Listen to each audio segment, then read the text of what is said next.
beri pertolongan.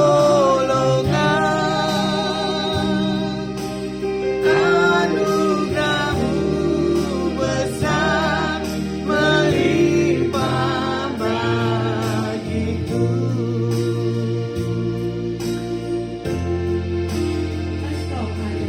Engkau ada bersamaku di setiap musim hidup. Tak pernah Kau biarkan ku sendiri.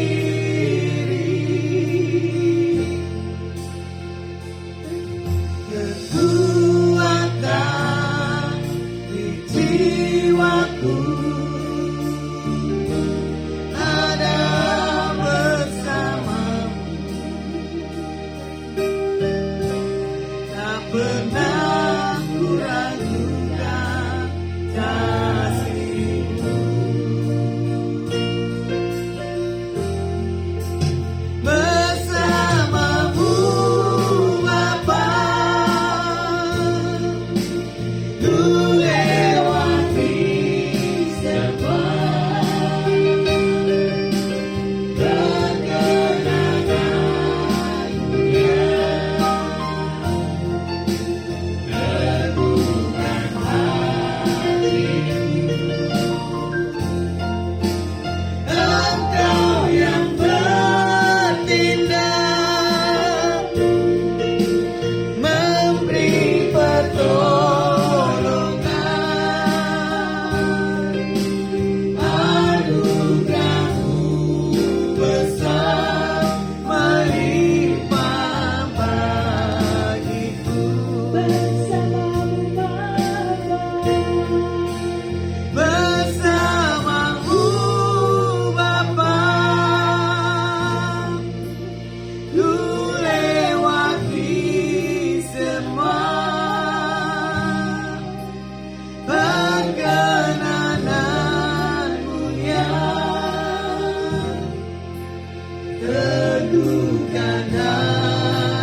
Syukur hanya bagimu.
ini kita mau rayakan kemenangan kita Amin. dengan bermazmur bagi Tuhan lebih dan lebih lagi. Yes.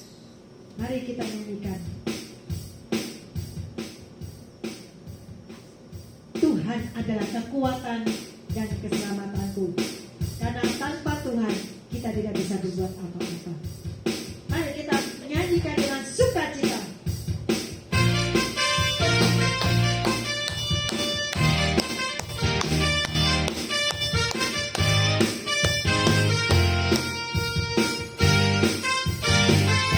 Tuhan adalah kekuatanku. Tuhan adalah kekuatan.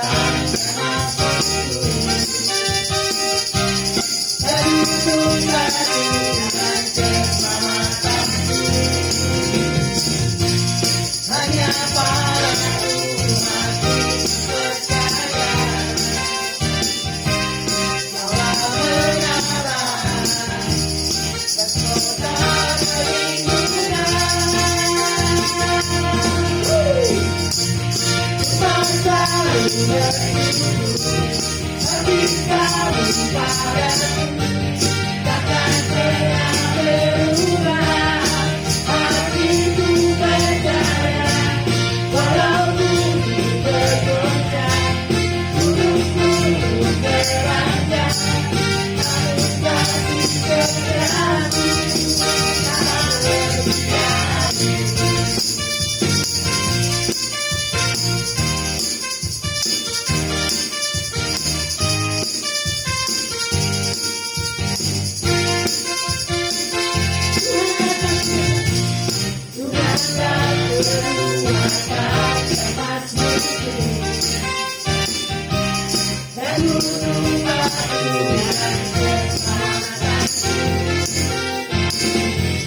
Hanya padamu hatiku percaya, Allah mengarah dan kota perlindungan. Bangsa berdikari padamu, takkan pernah berubah. Hatiku percaya, walau bumi bergoncang, gunung-gunung beranjak, namun kasih setiamu tak berdikari.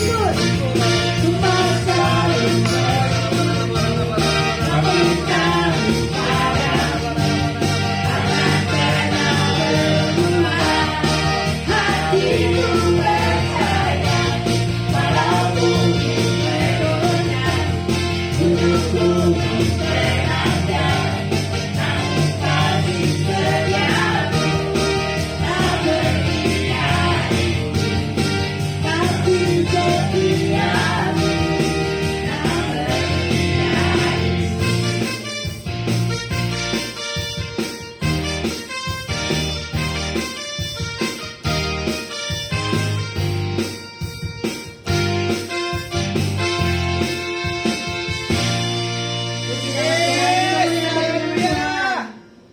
Yes. Tiba kita saatnya untuk mendengarkan firman Tuhan. Kita mau siapkan hati kita. Sebelumnya kita akan menyanyikan sebuah lagu. Ku rindu setiap waktu akan firman Tuhan yang memberi kekuatan kepada kita. Karena firman Tuhan memberikan kita kekuatan dalam hidup kita. Kita siapkan hati kita untuk ditaburi dengan firman Tuhan.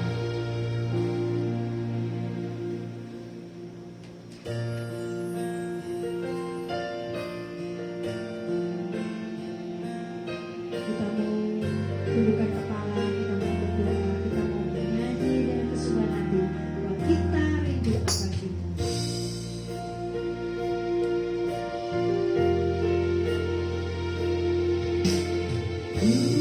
Rindu setiap waktu, rindu di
kehendakmu yang jadi atas kami.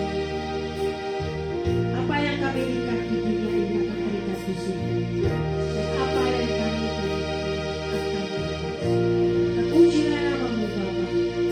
Kau siapkan hati kami untuk benih-benih firman Tuhan yang akan ditaburkan. Terima kasih Bapa. Kami siap menerima firman di dalam nama Tuhan Yesus. Kami sudah berdoa dan mengucap syukur. Amin. Oke, selamat sore. Ini Bu Bella mau bersaksian firman.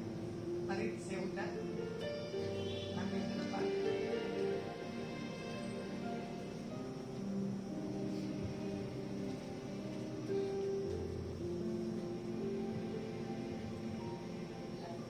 Selamat bersaksian ya.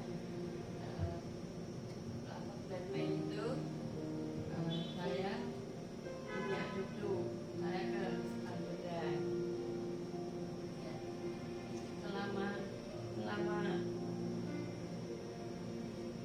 Selama ini selama anak saya hamil itu sebenarnya saya tuh susah.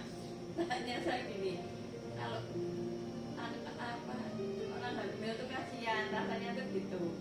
Terus nanti aku bayangin gini, kalau udah keluar lego gitu ya kan, jadi satu susah terus. Terus saya ke Tangerang, saya lihat keadaan anak saya tuh juga susah, satu pikiran. Jadi saya tuh sejak dari Tangerang kesusahan saya tuh semakin gitu. Sampai saya tuh jadi pribadi yang aneh. Saya tuh jadi pribadi yang aneh. Jadi gini, saya tuh jadi susah gitu, wajahnya susah, pikirannya susah, nggak bisa happy. Dan terus anak putu saya lahir, senang saya, lucu ya, diberkati Tuhan, senang makanya tutupnya tak doain terus juga. Terus ini ya selalu pakai minyak urapan juga tutupku. Selama hamil anakku tak suruh pakai minyak urapan. Ya pakai minyak urapan. Nah gitu. Karena minyak urapan itu melindungi banyak orang jahat. Bisa selamat dari kalau ada orang, pokoknya ada orang jahat itu bisa selamat deh. Walaupun orang yang mau jahatin pakai roh jahat itu juga kan, itu selamat gitu. Terus waktu di sana, waktu dia lahir juga saya sering kasih minyak urapan juga, soalnya kelihatannya duduk saya juga peka liatin gitu. Waduh, kadang-kadang saya juga tak marahin itu roh-roh yang ganggu cucu saya. Terus sampai saya nungguin anak saya sampai 47 hari. Setelah saya 47 hari saya pulang ke Malang lagi. Tapi kurang ajarnya ya, saya tuh susah terus karena ingat anak saya hidupnya susah lah. Itu susah bagi saya tuh susah hidupnya karena penghasilannya minim lah. Ya suaminya itu anakku saya tuh penghasilannya minim. Terus saya tuh susah terus sampai bulan berapa ya, saya di Semarang tuh susah sampai tidak bisa ceria, tidak bisa jadi pribadi aku yang happy, yang gembira, yang semangat dan gembira. Soalnya aku tuh semangat dan gembira ya.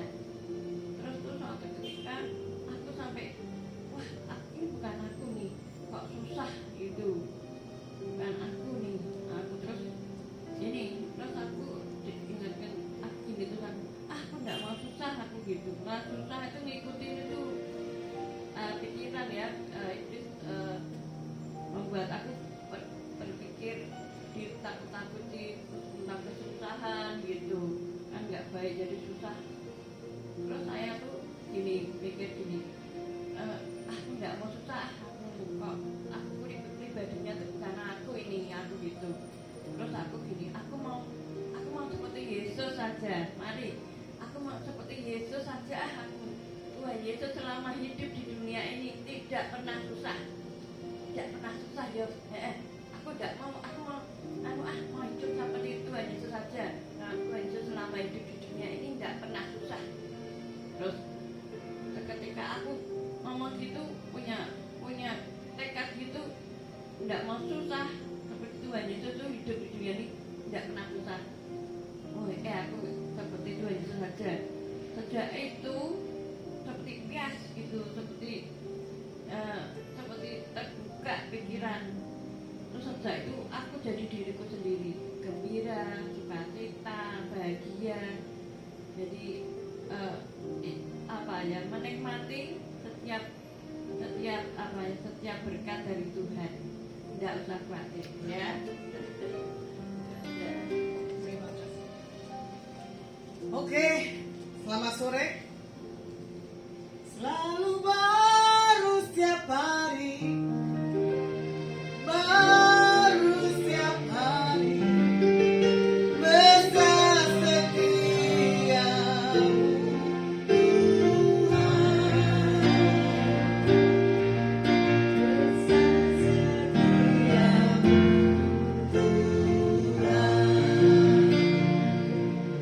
selalu baru tiap hari. Kita sudah memasuki awal yang baru di Dalet 5784. Nah ini ya, saya memakai kaos yang berlambang bahasa Ibrani-nya Dalet, open the door. Kemuliaan Tuhan turun bagi setiap kita anak-anak Tuhan.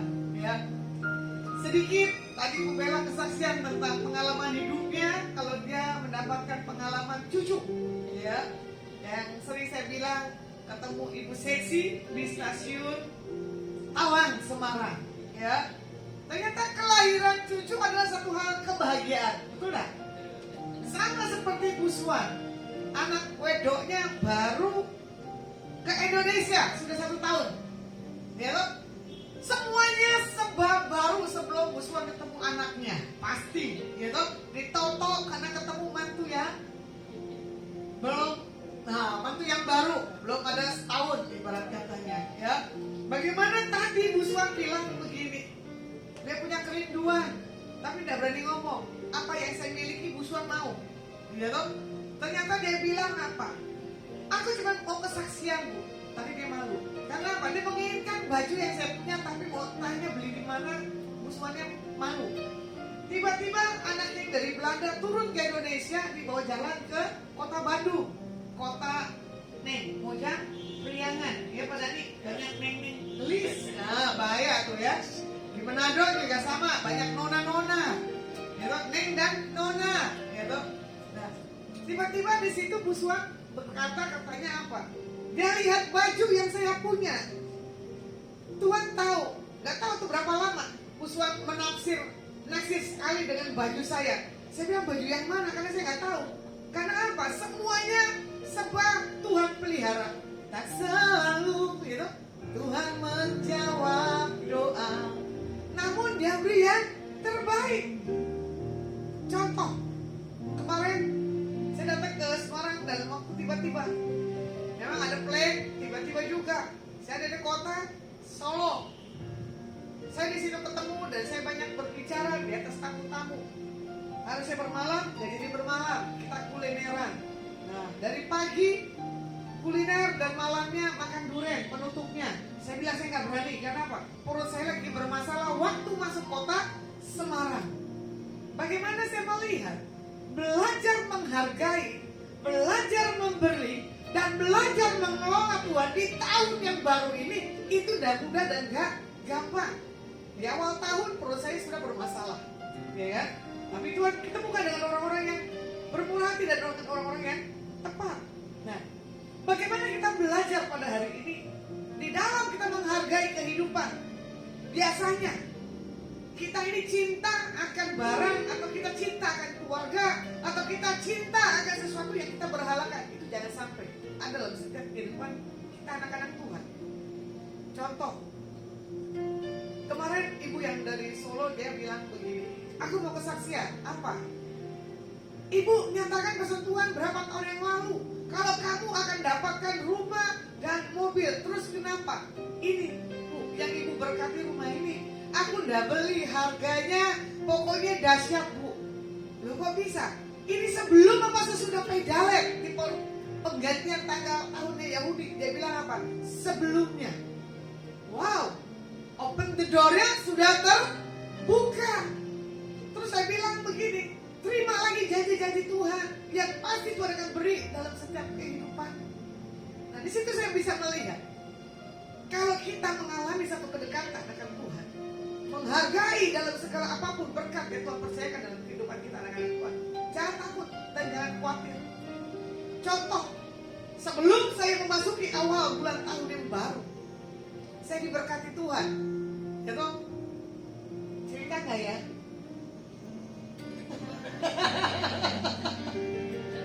Ya, saya nggak punya pengalaman background tentang cake. Diberkati open. Saya lempar sana sini, nggak ada yang pada mau. Saya bingung, Tuhan ini kenapa nggak ada yang pada mau dibagi? Cara cuma-cuma, gitu. Saya lempar ke rekan saya, Bu Irma, dia bilang, oke Bu, itu kerinduan saya. Tapi di satu titik, kami berpikir panjang. Wah, nggak mungkin bisa kita sebagai pengelola bakery. Karena apa? Belum punya satu hal, tuntunan. Terus saya bingung, ini mesti diapain ya opennya ya? Tiba-tiba Tuhan punya cara. Jangan berhalakan segala sesuatu dalam hidup. Saya telepon satu ibu tiba-tiba terbersit. Saya telepon, akhirnya ibu ini punya respon. Nah malam ini saya akan berangkat ke kota Jakarta, ya, karena saya akan urus itu open. Karena ibu ini bilang, sudahlah begini-gini. Dan semua orang juga bilang, sudahlah jual aja, buat pelayananmu. Saya bilang loh, open the door. Sebelum open sudah dihituin, diberkati. Kenapa harus dijual? Gitu kan? Tapi kalau kita tidak bisa mengelolanya, lebih baik jangan daripada kita babak belur. Karena dari banyak orang bilang apa, janganlah Bu, kamu udah punya talent. Dan Bu Irma juga masih pengawalan, ya dong. Karena apa? Memang Bu Irma ini multi talent, semuanya sama seperti saya.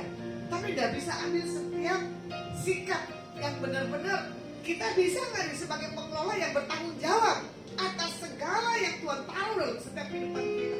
Nah makanya di sini kita sebagai seseorang yang sangat berharga penting di mata Tuhan, Tuhan bilang begini, ya, segala sesuatu ada masanya. Untuk apapun di bawah langit ada waktunya. Makanya dibilang begini pengkhotbah, jangan terlalu tergesa-gesa dan jangan terlalu lambat dan jangan terlalu diam. Nah, kalau mau dilihat lagi, di ayat 14-nya di sini dikatakan apa? Aku tahu bahwa segala sesuatu yang dilakukan Tuhan akan tetap ada untuk selamanya. Itu tak dapat ditambah dan tak dapat dikurangi. Tuhan berbuat demikian supaya manusia takut akan Tuhan. Jadi sebagai kita pengelola daripada Tuhan, Tuhan tuh tahu segala sesuatunya. Untuk siapa kita anak-anak yang Tuhan percayakan, ya. Makanya di dalam Tuhan menitipkan dalam segala apapun dalam setiap kehidupan kita, gunakan dengan sebaik-baiknya. Contoh, ya kan? Kayak tadi saya bilang, saya nggak punya satu hal talent tentang bakery. Ya memang diberkati, saya tidak tahu caranya apa. Cuma terbesit, tadi saya diskusi, ada penawaran nih dari orang sekian juta. Uangnya tak beli motor buat Jakarta aja kali ya, karena apa? Kebutuhan saya. Tuhan Filipi 4 Allahku, ya kan?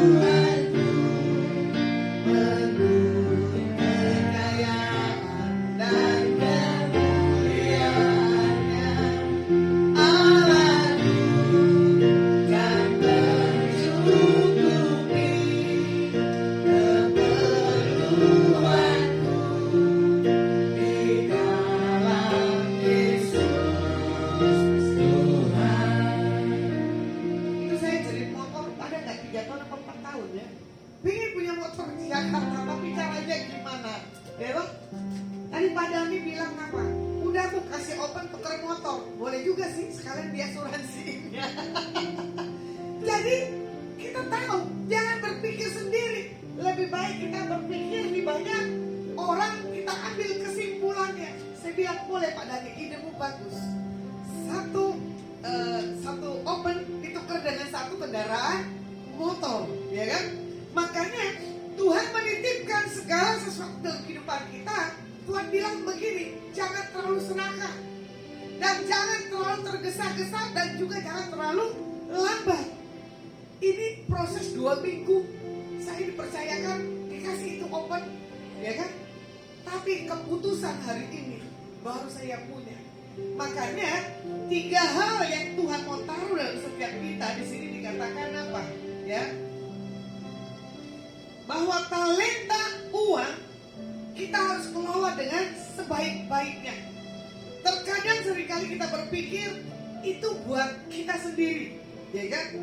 Sehingga kita sulit untuk melakukan segala sesuatunya dan terkadang kita menjadi hal yang sombong. Kemarin saya ada di kota Solo. Tiba-tiba saya dikenalkan dengan satu ibu dengan tim dari kota Depok. Dia punya pergerakan, ternyata targetnya 1000 anak-anak di kota Solo menerima sesuatu hal yang berbeda. Saya bilang, wih banyak juga ya, 1000 anak-anak muda dijangkau. Tapi tim ini tidak punya uang. Dengan iman, saya bilang, waduh hebat. Dengan iman, saya tidak punya iman yang seperti orang-orang anak-anak muda yang punya satu kegerakan demi kegerakan. Ternyata apa? 1070 orang hadir. Dari kota itu, para penatuannya bilang begini, minta transportasi kendaraan. Tuh biasanya begitu, betul lah. Tapi ini timnya tegas. Kalau mau datang tidak ada penggantian transport. Nah itu berarti itu orang-orang tempat itu tidak sebagai pengelola Tuhan. Orangnya harusnya datang, kita hargai, jangan sampai diminta segala sesuatunya. Memang pergerakan itu bayarnya mahal, ya. Tapi di situ dikatakan dia punya kesaksian yang macam-macam dan banyak. Bagaimana itu makanan kurang, tiba-tiba dari satu toko ke toko yang lain, ambil sedikit-sedikit, akhirnya bisa sampai tercapai apa yang mereka butuhkan.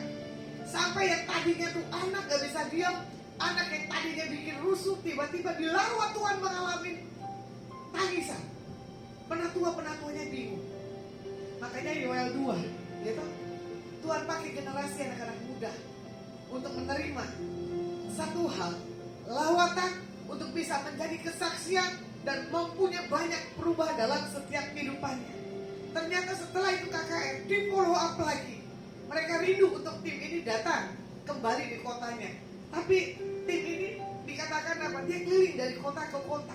Saya sampai terbesit rumah belum berjalan juga. Saya punya tim, punya pelayanan, punya kerinduan tapi belum bisa bergerak karena saya ini yang belum bisa waktunya menjangkau orang-orang pemulung. Kalau penjara sih udah. Nah kebetulan saya juga hari Senin saya ada di kota Jakarta di LP wanita kelas 2A. Saya nanti pelayanan di tempat itu dengan teman SMA saya, ya.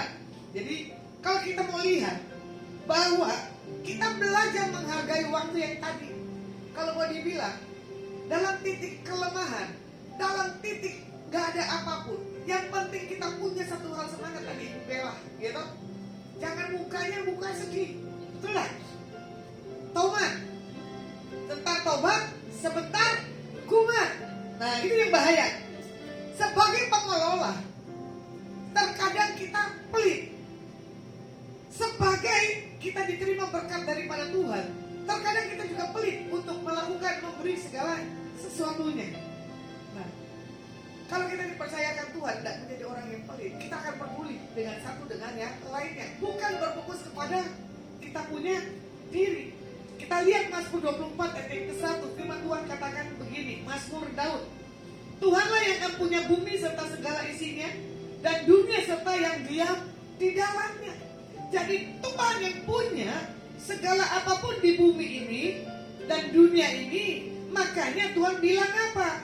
Belajar menghargai, memberi, mengelola yang apa Tuhan percayakan dalam setiap kehidupan kita anak-anak Tuhan. Saya ulang lagi, Ibu Swatani bilang, kok bajunya udah lama masih apik ya Bu? Saya bilang iya, karena apa? Saya belajar menertibkan diri saya, pemberian orang itu harus saya rawat. Karena apa? Saya cuci sendiri, saya gosok sendiri, saya lipat sendiri. Jadi serba teratur dan serba rapi. ternyata ini setiap kita itu pasti ada orang akan menilai dan melihat penampilan dari ujung rambut sampai ujung kaki. Nah, bagaimana kita sebagai anak-anak Tuhan, pengelola? Terkadang ada kesaksian sedikit, orangnya cantiknya luar biasa, pakai parfumnya luar biasa wanginya. Pas satu titik kita masuk kendaraannya atau kita masuk rumahnya, barangnya berantakan di mana-mana. Apalagi dompetnya, apalagi tasnya. Terkadang kita bilang, waduh ini orang keren secara penampilan, tapi kerapiannya tidak ada sama sekali. Nah, Tuhan minta untuk kita apapun yang Tuhan percayakan dalam setiap kita, gunakan dengan sebaik-baiknya. Makanya di sini dikatakan apa? Kalau kita dipercayakan Tuhan sebagai pengelola, sebagai memberi dampak atau memberi saluran berkat buat orang lain, lakukan. Karena apa? Sewaktu kita lahir di dunia ini, kita tidak bawa apa-apa. Ku tak membawa apapun juga. Saat ku datang ke dunia,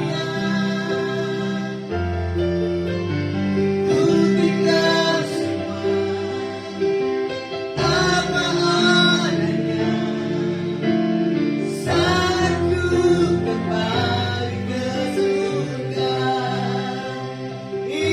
inilah yang ku punya, hati sebagai hamba yang bertaat dan setia padamu Bapa.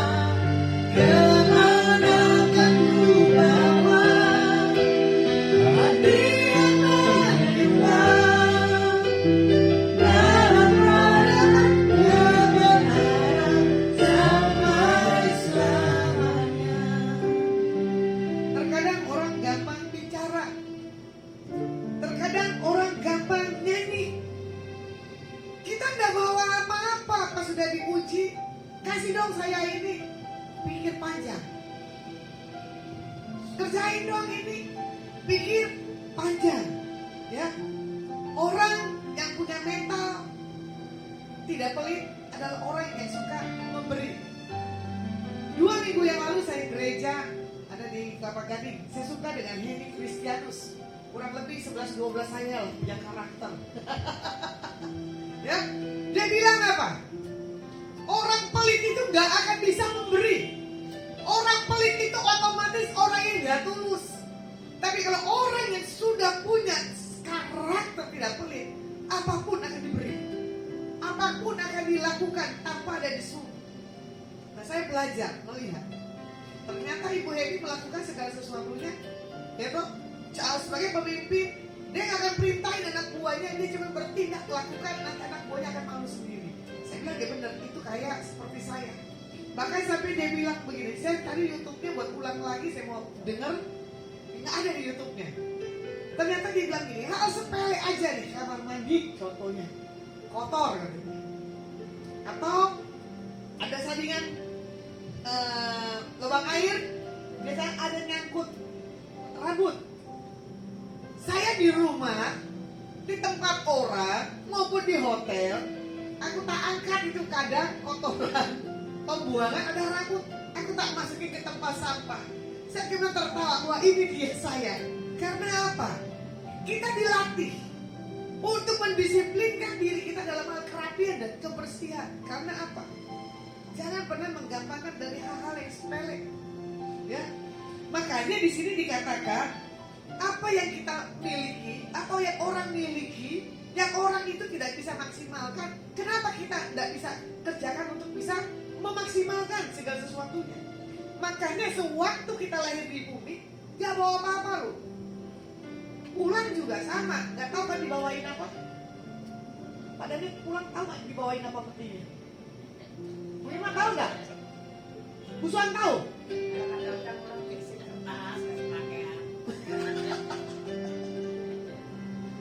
Kadang kita udah tahu. Contoh kita lahir kita tahu. Karena oh ya mama papa kita pasti urus.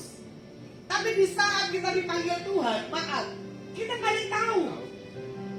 Kita meninggal di laut, gak ada yang tahu, betul gak? bawa apa? Bawa baju, bawa Alkitab, bawa duit, bawa emas.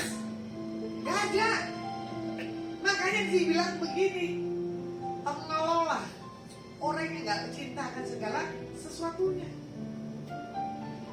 Makanya jangan nyanyi, ku tak membawa gitu. Sambil mengangkat tangan, saya suka sekali lihat orang-orang yang begini loh, nangis dan mengangkat tangan. Setelah itu reaksi keluar dari tempat ibadah berbeda. Bener gak? Hal sepele. Saya suka. Kemarin ada tanaman, ternyata tanaman itu bagus. Saya tes. Saya minta dong, boleh nggak? Walaupun saya pendeta, tapi kadang ada jemaat yang nggak mau kasih. Tapi di situ saya dikasih. Saya bilang berarti ini jemaatnya api. Sama ya seperti open. Baru saya ketemu, gitu. Tiba-tiba dia bisa kasih saya open. Tidak bertemu terlalu lama. Terlalu lama jadi ketahuan pelitnya, jadi kita kena. Betul nggak? Saya paling benci orang-orang yang pelit. Nah, contohnya lagi bilang begini. Saya ketemu lagi kemarin satu ibu. Dia mengalami satu hal problem dalam keluarganya. Dia bilang ini, kok bisa tahu ya? Oh iya. Akhirnya apa? Ditumpahkan semua isi hatinya. Setelah itu dia baru sadar. Loh bu, saya bukan orang sembarangan ngomong loh. Menumpahkan isi hati Tuhan. Isi hatiku di hadapan Tuhan, bukan di atas manusia. Kenapa saya sama ibu los? Karena apa? Ada beauty Tuhan dalam diri saya. Saya bilang begitu. Karena apa? Tidak semua orang bisa dipercayakan untuk menyimpan segala sesuatunya.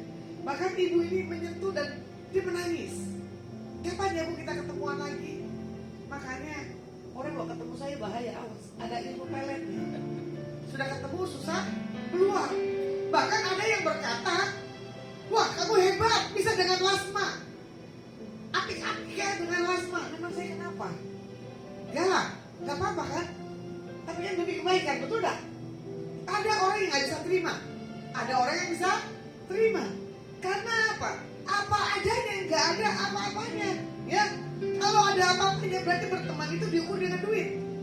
Berarti berteman itu diukur dengan segala sesuatu sikapnya. Nah itu yang salah. Makanya di sini dikatakan, sewaktu kita lahir nanti kita pasti tahu. Dan ketika kita pulang ke rumah Bapak, kita udah tahu, kita gak bisa bawa apa-apa. Itu sebabnya dibilang, katanya begini, sebagai pemilik, kita harus bisa melakukannya terbaik. Makanya dikatakan, prinsip kerajaan surga ialah sebagai pengelola, bukan sebagai pemilik. Kalau kita sebagai pemilik, itu bahaya. Contoh nih tadi Bu Irma kasih info, Bu, di mall lagi ada pameran anjing. Wah kamu ini bikin sensasi ya. Saya bilang begitu toh. Nanti tujuannya mau nonton, mau lihat tiba-tiba bisa apa? Tergoda kan. Sementara kita pengelolaan keuangan itu buat yang lainnya. Tapi orang tiba-tiba salah mengelola, dia punya keuangan, dia ambil lah itu, dia beli itu barang. Ya kan? Terkadang orang nggak punya keuangan, tapi dia ambil apapun yang istilahnya itu nggak penting, itu salah. Nah, terkadang orang sebagai pengelola juga sama. Dipercayakan Tuhan kekayaan, tetapi dia tidak bisa menikmati. Tetapi yang orang ini tidak bisa punya kekayaan, tapi bisa menikmati. Contohnya siapa? Ya kita ini di dalam Tuhan. Ya, nggak pernah kepikiran kalau kita mau kesini, nggak pernah kepikiran kalau kita mau makan ini, nggak pernah kepikiran kalau kita ketemu dengan orang ini. Tapi memang Tuhan sudah atur. Makanya yang pertama di dalam kita mengelola hal yang sebaik-baiknya, yang pertama tadi menghargai. Ya.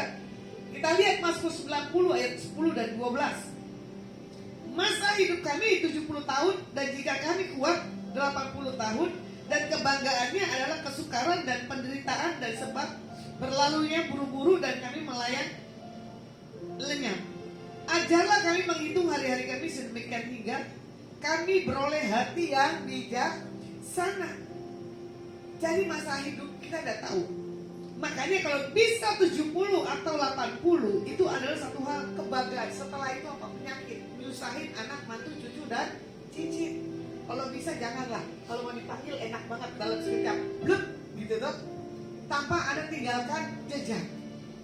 Makanya kemarin saya sempat tertawa dengan rekan-rekan gitu kan. Dia bilang apa?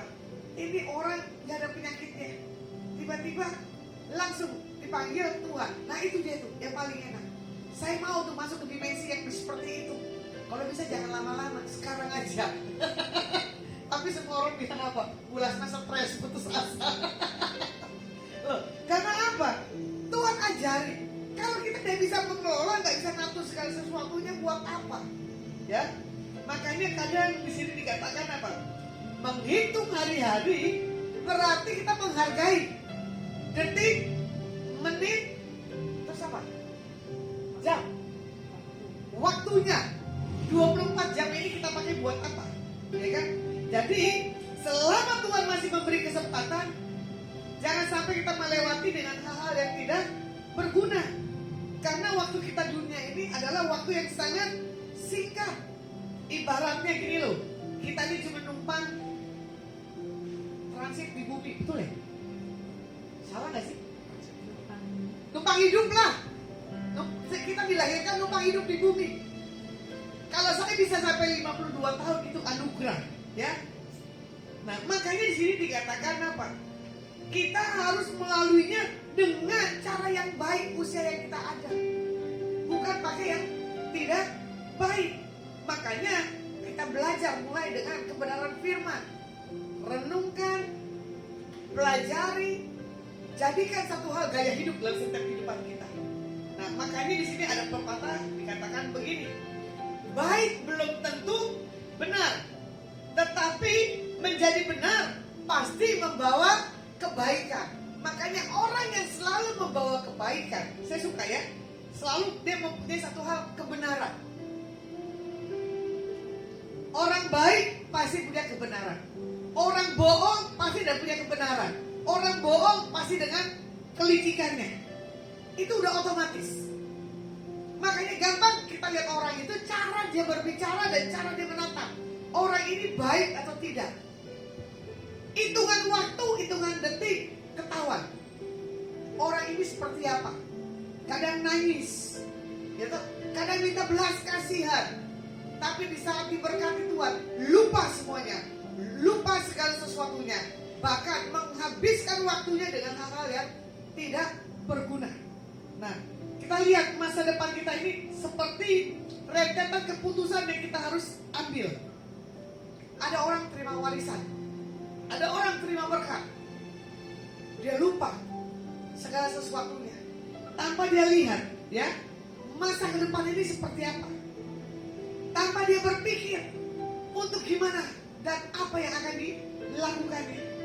Nah, makanya di sini kita melihat keputusan-keputusan yang kita ambil di masa lalu itu yang menentukan bagaimana kita ke depannya. Makanya manusia itu memiliki keterbatasan. Tetapi Tuhan dari awal hingga hari akhirnya Tuhan itu tetap tidak pernah berubah. Di 1 Petrus 5 ayat yang ke-7, di sini firman Tuhan katakan apa? Serahkanlah segala kekhawatiranmu kepadanya, sebab Ia yang memelihara kamu. Orang yang takut, orang yang kuat, dia tidak akan memiliki hal kerajaan surga. Jadi orang yang punya satu hal keberanian, seperti Ayub katakan apa? Apa yang kutakutkan, itulah yang terjadi. Jadi keputusanmu di tahun baru yang pedalet ini, keputusanmu apa? Keputusanmu untuk mengalami satu hal perubahan dalam hidup, untuk menerima semua janji penggenapan-penggenapan yang belum digenapi dan pasti digenapi. Aminkan saja, pasti itu akan terjadi. Kapannya? Kita tidak tahu. Cuman masalahnya begini, Tuhan tahu kapan waktunya, di mana kita butuh, dan Tuhan pasti punya jawaban. Kalau kita lihat di Yohanes 14 ayat 27, firman Tuhan katakan apa? Damai sejahtera ku tinggalkan bagimu, damai sejahtera ku kuberikan kepadamu, dan apa yang kuberikan tidak seperti yang diberikan oleh dunia kepadamu. Janganlah gelisah dan gentar hatimu. Kalau Tuhan sudah kasih kita satu hal, damai sejahtera, pertahankan. Seperti Tuhan kirim roh penghibur, Roh Kudus, ya. Waktu Tuhan dibawa ke surga, Tuhan sudah mengutus roh yang kudus, membawa satu hal, kedamaian dalam setiap kehidupan setiap kita. Makanya jangan sampai kita seperti orang yang tidak punya pengharapan seperti orang-orang dunia. Kenapa kita anak-anak Tuhan wajahnya nggak menunjukkan kalau wajah kita ini punya sesuatu hal janji, punya satu hal kepastian, punya satu hal keyakinan buat orang. Makanya kadang orang bilang begini, Bu Lasma ini paling cocok jadi marketing. Iya, sebelum saya bertobat saya marketing. Setiap saya ngomong orang pasti yakin. Menjual apapun pasti orang akan lihat dan pasti akan beli, ya. Makanya di sini keyakinan dalam kita punya satu hal postur tubuh itulah yang mempengaruhi orang-orang di sekeliling kita. Makanya jangan sampai kita sebagai manusia yang tidak punya pengharapan. Orang di dalam Tuhan belum tentu, ya, dia kuat, wajahnya itu berseri-seri, belum tentu. Seorang WL pun dia sering masuk ke surga memuji dan menyembah, tapi wajahnya masih wajah suram, wajah yang tidak ceria. Nah itu kan repot. Nah makanya Tuhan minta ajarkan bagi setiap kita, wajah itu menentukan sikap hati kita dari dalam, ya. Jadi kalau dalam ini udah beres, pasti ada sesuatu yang berbeda dalam kehidupan setiap kita. Nah di sini juga dikatakan jangan sampai kita berduka sampai berkepanjangan di dalam hal pengharapan, pengharapan kesembuhan, pengharapan keuangan, pengharapan jodoh, betul tak? Pengharapan akan anak. Nah, contoh kemarin juga sempat ada yang belum punya keturunan, udah 10 tahun. Terus saya bilang kenapa nggak coba pakai yang apa namanya metapos ya, dan ditanam itu. Metafos yang terlebih canggih. Berapa orang selalu bilang, Bu doa ibu, ini kita lagi lakukan metafos. Saya bilang, iya, tapi Tuhan kasih lihat apa? Anakku anak wedok. Sama ibu Suan, anaknya baru menikah. Dia bilang belum hamil Bu. Loh kan Tuhan bilang perempuan. Tunggu, pasti ada waktunya. Ya, makanya pengharapan di dalam Tuhan adalah harus kita pegang kuat-kuat. Jangan sampai kita lemah. Jangan sampai kita nggak punya pengharapan lagi akan Tuhan. Nah, kita di sini dilihat bagaimana dalam satu minggu itu ada 168 jam. Kamu mengelola waktu itu seperti apa? Ya. Nah, John Maxwell juga katakan begini. Tunjukkan kepada saya, ya kan, apa yang saudara gunakan dengan waktu 25 jam itu. Pasti kita waktunya habiskan dengan sia-sia, betul lah. Itu waktunya kan ada 100, yaitu tadi 168 jam dalam seminggu. Jadi John Maxwell bilang di dalam seminggu itu 25 jam itu kita gunakan buat apa? Contoh lah tadi pagi, ibu kosku tiba-tiba ngajakin makan jam 6 katanya. Saya telepon Bu Suan gak angkat teleponnya. Saya telepon karyawannya, baru yang diangkat satu. Nyonya lagi berdoa. Sudah ganggu aja. Ternyata waktu mbaknya bawa telepon, Bu Suan mesti bernyanyi, saya dengar. Kita bilang, Bu Milka, kita ini masukin Pak Bu Suan dalam pencobaan. Dia lemah atau dia kuat? Ternyata dia lemah. Oke Bu, kita makan bareng. Nah, sudah doa tapi doa lagi. Ternyata Bu Suan, kalau saya kirim renungan pagi jam 3, jam 4, Bu Suan tuh udah bangun, udah doa. Nah kebetulan tadi tiba-tiba, kenapa kita makan berdua ya Bu? Kita ajak Bu Suan yuk, kita telepon, gak diangkat. Tiba-tiba banyak angkat, ternyata Bu Suan lagi menyembah. Kita cuma tertawa. Memang ya, kalau pencobaan itu banyak di sekeliling kita. Masalahnya prinsip kita kuat apa enggak? Bu Suan enggak kuat. Ya kan? Karena diajak makan pagi-pagi nasi ayam, bu apa? Bukan. Si Borobudur sana. Bu nyotok. Nah, di sini saya tertawa. Tuhan bawa renungannya apa ya? Ilustrasi. Jadi kalau mau bawa renungan itu tuh kita paling harus punya pengalaman. Yang bagi kita tuh buat kita ini lucu. Supaya apa? Hidup kita tuh nggak usah tegang. Ya kan? Kayak tadi, ya kan? Saya melihat Pak Sapam, saya bilang, Pak, nanti saya parkir mobil di sini ya. Iya, dia lupa lagi. Saya balik, ternyata buat parkir dia juga lupa lagi. Saya bilang, lo tadi sudah bilang, saya mau turunin barang nanti aku tak parkir di sini lagi. satpamnya cuma tanya gini, ibu namanya siapa? Kok setiap saya turun dari mobil nanya terus namanya? Kan itu kendaraan udah tetap, mau namanya siapapun tetap aja kendaraan ini Pak, jangan pakai nama. Jadi identitas itu belum tentu jadi jaminan ya. Kendaraan kita masuk ke surga adalah keyakinan. Betul nggak? Identitas nama itu hanya sekejap. Nah, makanya juga di sini dikatakan apa? 25 jam ini kita gunakan buat apa? Nah, saya suka dan Maxwell berkata begitu, ya kan? Jadi dengan kita menggunakan sisa waktu yang ada, kita akan membuat satu hal, ya kan, masa depan yang punya positif, bukan masa depan yang negatif. Yang kedua adalah kita hal memberi, ya. Bagaimana di sini dikatakan apa? Belajar menghargai dan memberi. Yang pertama tadi adalah menghargai, yang kedua adalah memberi. Matius 6, 19 dan 20. Hal mengumpulkan harta. Janganlah kamu mengumpulkan harta di bumi ngengat dan karat merusaknya dan pencuri membongkar serta mencurinya. Tetapi kumpulkanlah bagimu harta di surga ngengat dan karat tidak merusakannya dan pencuri tidak membongkar serta mencurinya. Jadi orang yang suka memberi, prinsipnya yang diajarkan Alkitab adalah itu gaya satu hal Tuhan yang dibuat buat setiap kita anak-anak Tuhan. Nah, makanya dibilang begini, kita sudah memberi, kita sudah lakukan yang baik. Kenapa itu belum terjadi? Ya tunggu, gitu kan? Nah, contohnya begini, saya kadang cemburu sama Tuhan. Tuhan, kok lucu ya? Saya sudah lakukan yang begini-begini, kata orang begini-begini. Tapi ya begini-begini doang, gitu kan? Tapi tiba-tiba ini orang kita bisa begini, sampaikan isi Tuhan, tiba-tiba itu terjadi. Saya bilang gitu kan, Tuhan apa masih mau lihat kualitas sikap saya ini mau melenceng atau Tuhan mau lihat lagi saya ini berpengharapan atau tidak di dalam Kau dalam setiap penantian demi penantian. Makanya di sini juga dikatakan apa?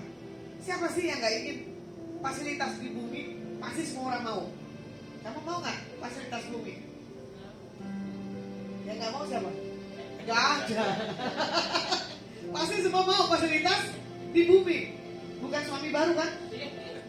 Suami baru mau nggak? Tuh kan? Kalau suami baru nggak ada yang mau. Ya, tapi namanya fasilitas yang bumi tawarkan pasti kita mau. Nah, padahal orang yang sering memberi jangan pernah merasa itu hilang. Atau pasti kita akan dapat nanti menuainya. Jangan. Apa yang sudah kita beri, jangan dulu minta kapan mau dibalikinnya. Tuhan punya caranya. Nah, jangan kita berbuat baik supaya kita dapat balasannya. Jangan kita berbuat baik butuh satu hal pengakuan. Nah, itu yang salah. Kadang orang memberi biar dinilai apa?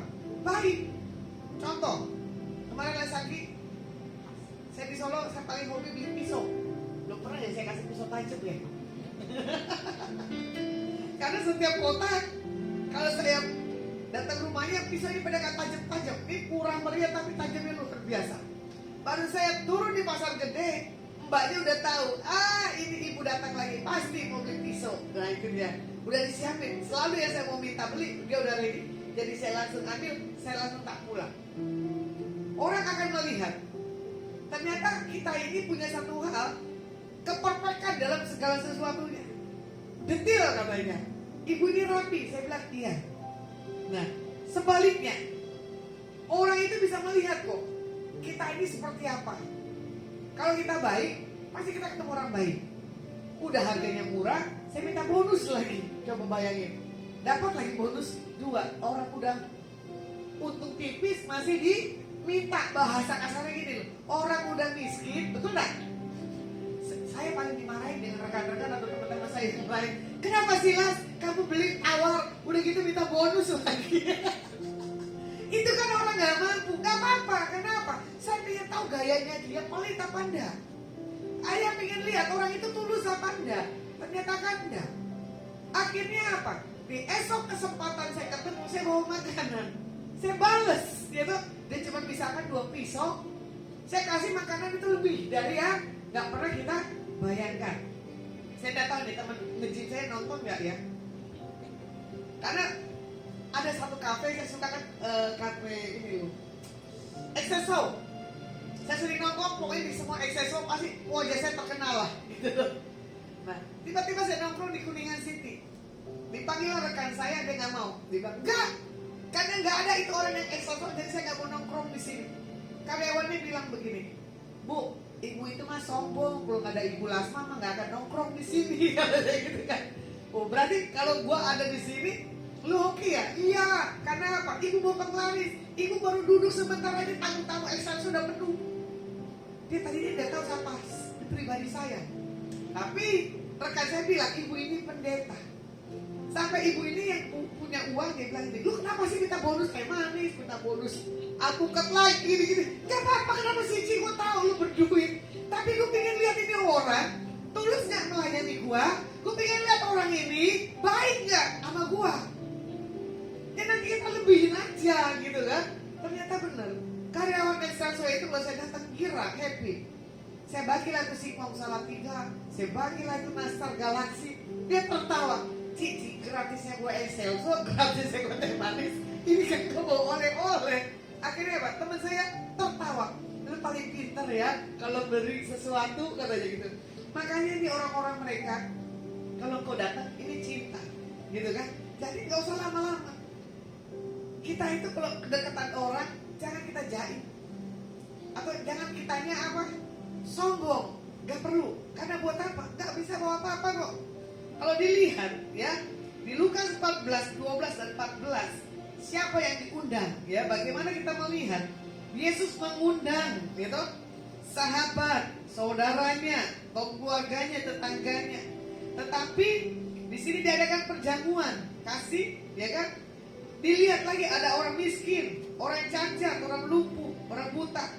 Bagaimana kita melihat mereka berbahagia? Apa yang kita akan lakukan buat setiap mereka? Nah ini dia. Kadang orang di dalam hal perjamuan kudus yang tadi yang Yesus undang lagi di ayat 14, belum tentu kita bisa lakukan seperti yang Tuhan lakukan dalam setiap kehidupan kita. Contoh, ya, kita ngundang orang pasti yang disukai, nggak mungkin yang nggak disukai, betul nggak? Kamu undang orang, bisa nggak yang di luar kamu aja ulang tahun? Bisa nggak? Bisa nggak Biswan? Bu? Saya bisa. Nah itu dia karakter Yesus sekali nggak lakukan, ya kan? Karena apa? Tuhan mengundang bukan yang dia kenal, ya kan? Kalau Tuhan Yesus nggak ngundang kalian nggak selamat pada hari ini. Coba, Tuhan nggak pilih kan? Nah makanya pada hari ini jangan suka pilih siapapun. Jangkau mereka dengan kasih Tuhan. Ya, makanya jangan suka hitung-hitungan dengan Tuhan. Jangan takut. Ngapain sih undang banyak orang? Ngapain sih orang yang begini diajak begini? Contoh, orang yang sering hadir di Adonai, orang biasa aja, ya. Tiba-tiba dia paling suka kalau ada acara ibadah di tempat ini, ya kan? Tapi tiba-tiba kemarin ada ibu itu minta rotinya tambah lagi. Tim dari saya pelitnya luar biasa. Dia nggak lapor ke saya, dia cuman mintanya ke sana. Coba kalau lapor ke saya pasti saya kasih lebih, gitu kan? Bu, itu galak banget timnya bu. Saya minta tambah nggak dikasih. Loh, masa? Kenapa kamu nggak bilang sama saya? Ada sisanya kok? Ada bu banyak. Nah itu karena karakter terlalu tertib atau terlalu pelit itu beda tipis, ya kan? Hah?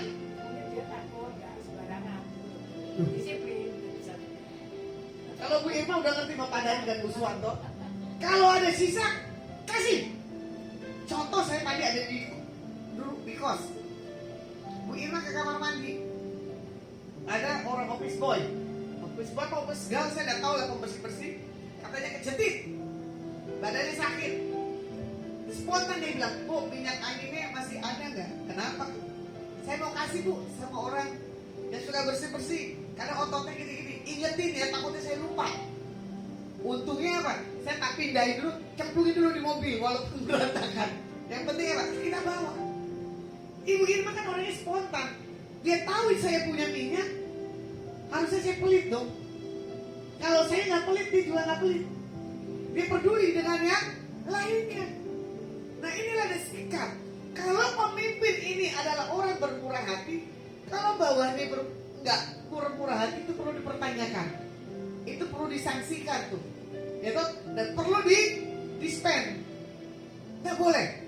Kadang juga begini, orang mau ikut satu hal ibadah, dipilih orang yang boleh ikut ibadah, udah gitu pintunya ditutup.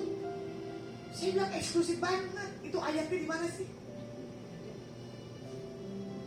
Jadi orang ada jamnya nanti ibadah ini dibuka, baru pintunya dibuka.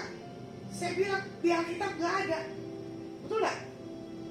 Terlalu eksklusif. Bahkan hamba Tuhan ini juga sama, selesai langsung pulang, tidak sapa jemaatnya. Saya nggak bisa yang begitu. Bahkan ada yang tanya, Bu, hamba Tuhan ini gimana? Itu tergantung pribadinya masing-masing, saya nggak akan menghakimi. Tapi kalau saya belum selesai pelayanan, saya akan tetap ada di situ dan saya tidak akan tinggalkan. Karena apa?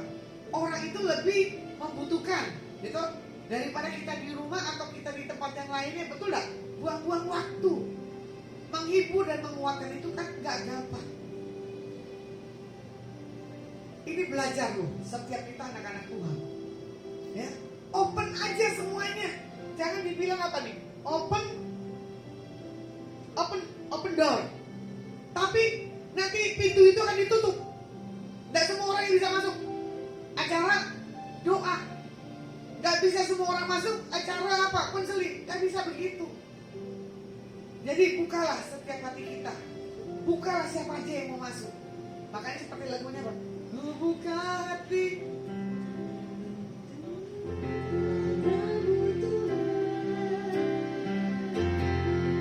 Ku buka hati. Menyembahmu Yesus, jamah kami, penuhi kami dengan kuasa Allah Maha Tinggi. Menghadap Tuhan gak bertele-tele kitanya. Kenapa orang mau datang ke kita, kitanya pakai protokoler? Kita yang atur segala sesuatunya. Makanya kalau saya punya pelayanan diatur, saya nggak mau. Makanya kalau saya punya pelayanan didoktrin, saya nggak akan mau. Karena apa? Saya lebih suka fleksibel. Saya suka apa? Mengalir. Saya nggak pernah menentukan pemusik. WL lagunya harus ini ya, harus begini-begini. Enggak. Karena apa? Mereka punya kepekaan sendiri akan Tuhan. Mana tahu orang dalam memuji dan menyembah bisa nangis di tempat ini karena dia rasakan ada sesuatu hal yang berbeda. Bukan karena suara kita bagus, tapi ada sesuatu hal urapan. Ya, makanya orang yang suka memberi kelihatan sekali dari karakter, dari hidupnya, dia happy. Karena apa? Membuka buat siapapun juga. Ketemu siapapun, dia pasti membuka, tidak akan membatasi segala sesuatunya. Jadi hati yang berbahagia adalah ketika kita bisa memberi. Kadang kalau kita tidak bisa memberi, itu kita bisa menangis. Contoh kemarin saya ajukan, saya minta sumbangan buat pelayanan saya. Dia bilang, iya boleh. Ternyata saya udah kirim datanya, gak dibuka WA-nya sampai hari ini. Dari pagi saya cuma doa, ku buka hati untuk kamu Tuhan. Ku buka hati menyembahmu Yesus.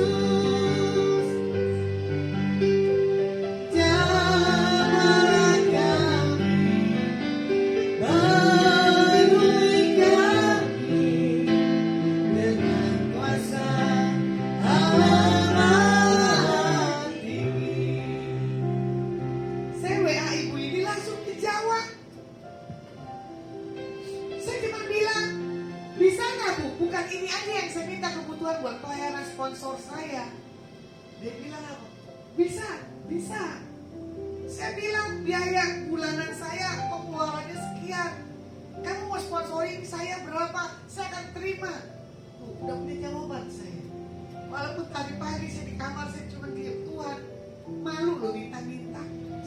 belajar dengan orang kemarin yang di Depok melakukan KKR di atas 1.070 orang.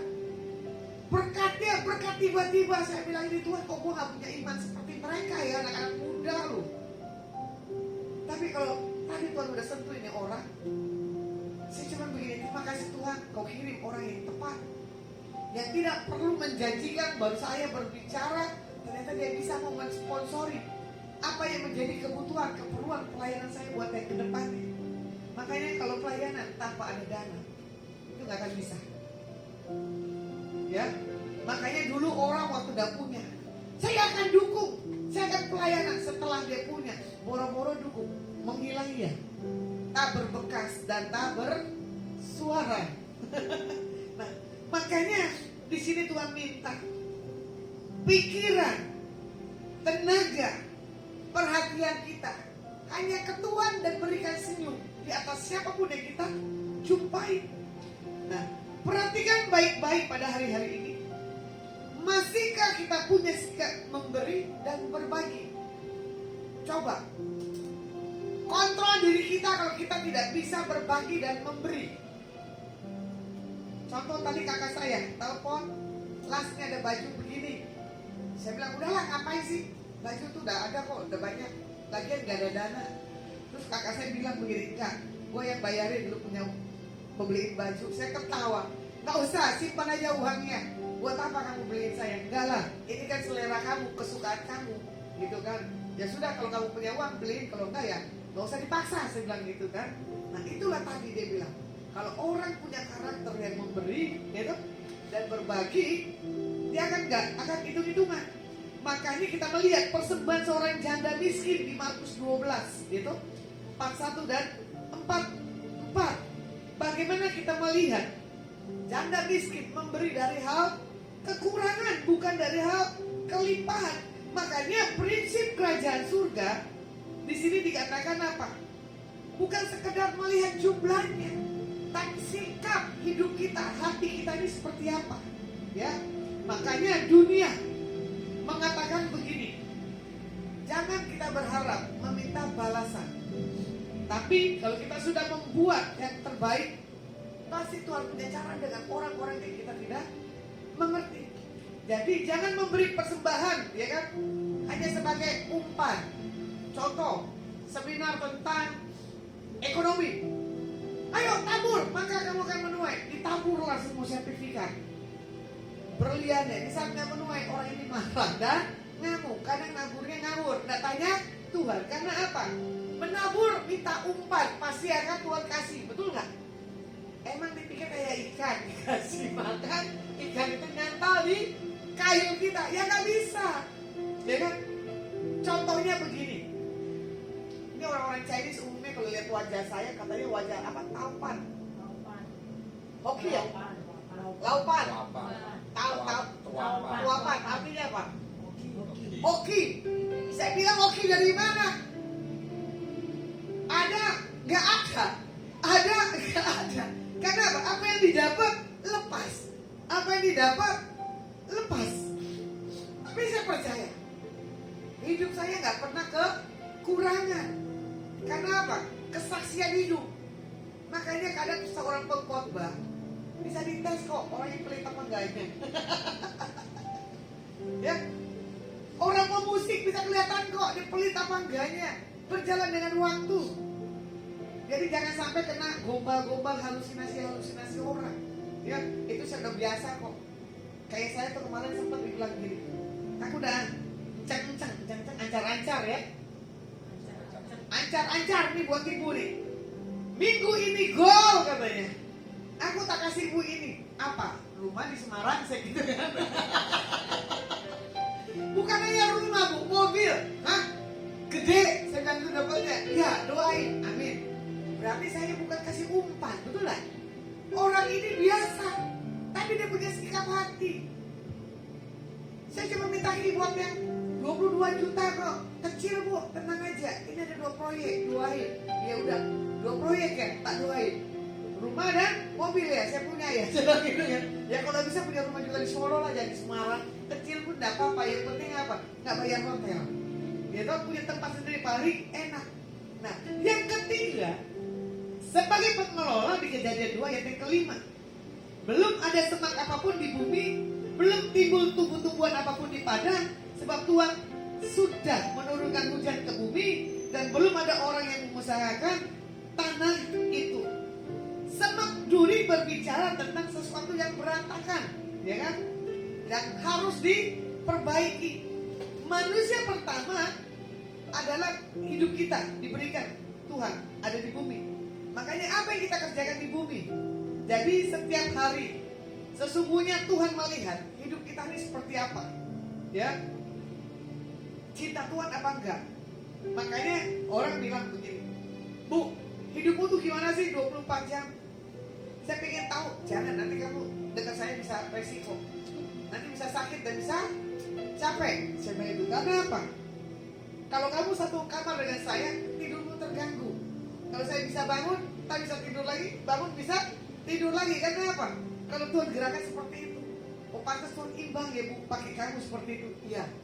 Orang yang dikasih Tuhan satu karunia, itu bayarnya nggak murah, mahal, ya. Jadi jangan ada sesuatu hal yang lakukan apapun buat Tuhan itu kan terpaksa. Jangan. Satu hal kerinduan dan kecintaan akan Tuhan. Makanya di sini juga dikatakan apa? Kejarlah tujuan Tuhan dalam setiap hidup kita. Kalau kita sudah kejar tujuan Tuhan adalah melakukan yang baik buat setiap siapapun, pasti kita akan mendapatkan. Makanya supaya kita bisa sebagai pengelola, sebaiknya hidup kita ini harus berdampak, ya, dan menjadi mercusuar terang dimanapun Tuhan tempatkan. Kalau dilihat di Matius 25, 21, 26 dan 27, ya, yang tadi dibilang tuannya, yaitu baik perbuatanmu. Dilihat tadi kesetiaannya. Nah, di ayat 27 di sini dikatakan apa? Karena itu sudahlah seharusnya uangku itu kuberikan pada orang yang menjalankan uangnya. Talenta 5, 3, 1. Yang satu diumpet tidak mengembangkan. Tuhan minta, kembangkan talenta, kembangkan apa yang ada dalam kehidupan setiap kita, anak-anak Tuhan. Nah, sebagai pengelola dalam kehidupan, kita harus prioritaskan Tuhan dalam setiap kehidupan kita. Makanya di sini juga dikatakan, ya, Kejadian 1 ayat 26, berfirmanlah Tuhan, baiklah kita menjadikan manusia menurut gambar dan rupa kita, supaya mereka berkuasa atas ikan-ikan di laut dan burung-burung di udara, dan atas ternak dan atas seluruh bumi dan atas segala binatang melata yang merayap di bumi. Makanya Tuhan menjadikan kita ini serupa dan segambar. Kalau kita sudah serupa dan segambar, Tuhan Yesus itu melakukan yang terbaik, Tuhan itu melakukan dengan satu hal ketulusan, kita pun sama seperti itu, ya. Makanya kalau dilihat di Pengkhotbah 5, 17 dan ke-18, di sini dikatakan apa? Lihatlah, yang kuanggap baik dan tepat ialah kalau orang makan minum dan bersenang-senang dalam segala usaha yang dilakukan dengan jerih payah di bawah matahari selama hidup yang pendek yang dikaruniakan Tuhan kepadanya, sebab itulah bahagianya.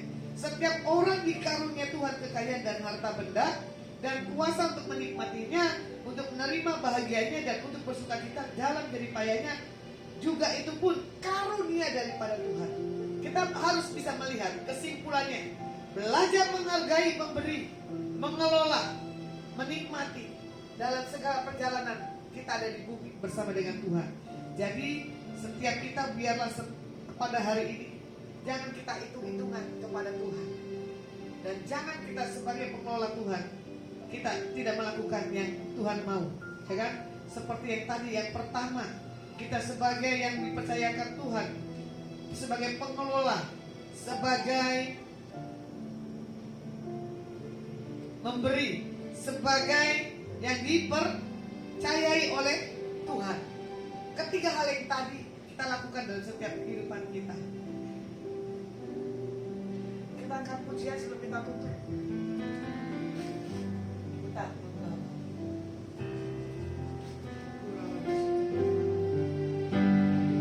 Ku tak membawa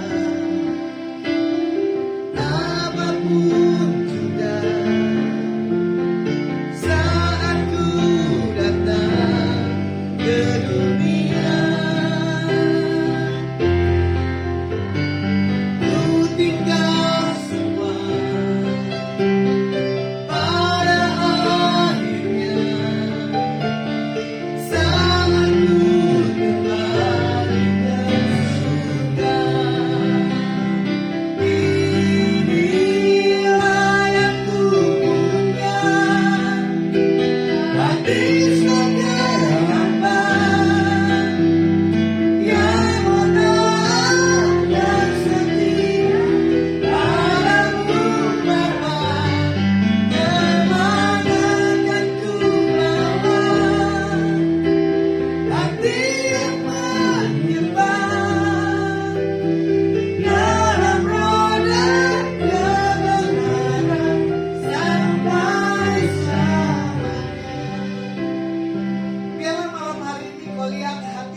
kami bisa berbagi, untuk kami bisa lakukan yang terbaik untuk kemuliaan kebesaran nama-Mu Tuhan.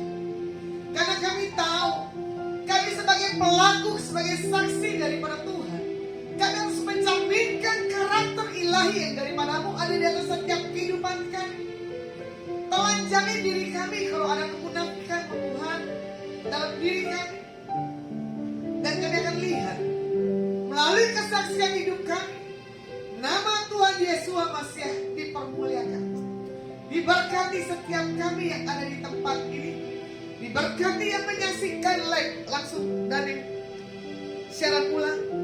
Buat Pak Hendrik, buat Yani Priscila, buat Joy Kaban, buat Shalom Sama, buat Pin, buat Poni Hermawan, buat Christine Palit, buat Prayogolinda, buat Elizabeth Herna, buat Deliana, buat Dedi, buat Fitz Gary, buat Bulan Tina, buat Adida Tupulolot, buat Novita Irwan.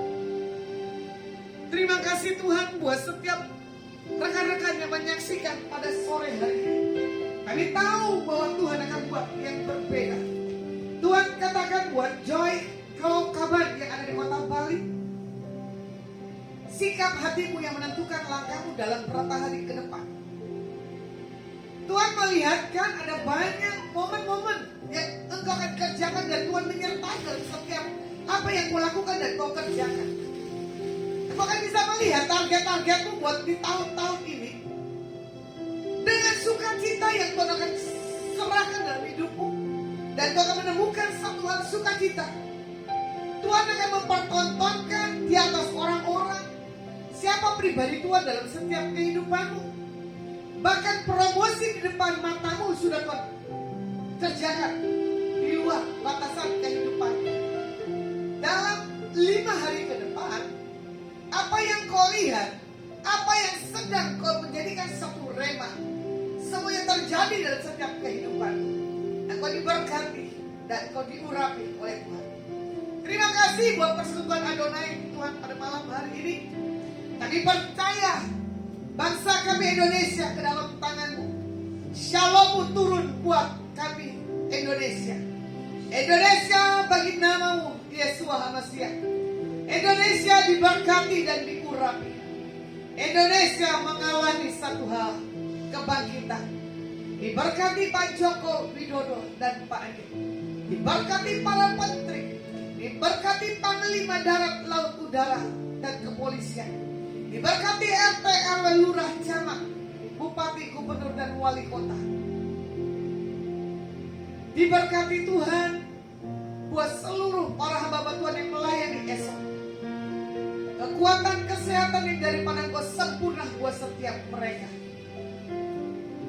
Diberkati Pak Posunko, istri, anak, mantu, dan cucu, dan keluarga besar, dan karyawan.